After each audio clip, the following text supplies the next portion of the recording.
તો આ તરફ ભાવનગરના સિહોરમાં પણ ધોધમાર વરસાદ વરસી રહ્યો છે। મેઘવદર ગામે તળાવનું એક પાળો તૂટતા હાલાકી ભોગવવાનો વારો આવ્યો છે। આ તળાવનો પાળો તૂટતા પાણી એક ગામમાં ઘૂસ્યું છે। વરસાદમાં ખેડૂતોએ બિયારણ વાવ્યું હતું એ તમામ બિયારણનું ધોવાણ થઈ ગયું છે। પાક વાવ્યો હતો એ ધોવાઈ ગયો છે। ભારે વરસાદમાં પશુનું ઘાસચારો પણ તણાઈ ગયો છે અને અહીં 8 થી 10 જેટલા મકાનો છે જે પણ ધરાશાયી થયા છે। ભાવનગરના સિહોરમાં કે જ્યાં ધોધમાર વરસાદે વિનાશ વેર્યો છે।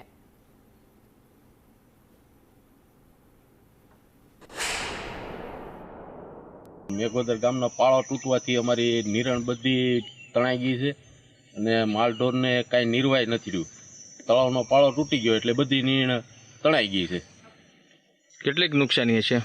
નુકસાની 50-60 હજારની તો નિર્ણય કમસે કમ હશે જ તે। તળાવનો પાળો તૂટવાથી ભગીરથસિંહની વાડીમાં પાણી ગયું એટલે પાણી બિયારણની સિંગનું તણાઈ ગયું, માલઢોરની નીણી તણાઈ ગઈ।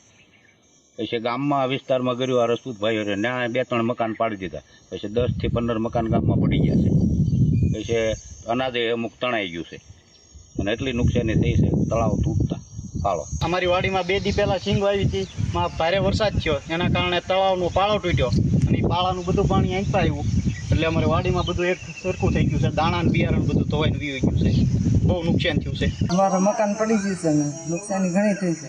બધું રોવડામાં મારા ઠાવડા બામડા બધું પહેરી લે કાંઈ અમારે તો ડટા થઈ ગયું ઘણા શું કરવું પછી ચાલો હજુ કરો પડે એમ છે, અડી રહ્યો છે હવે।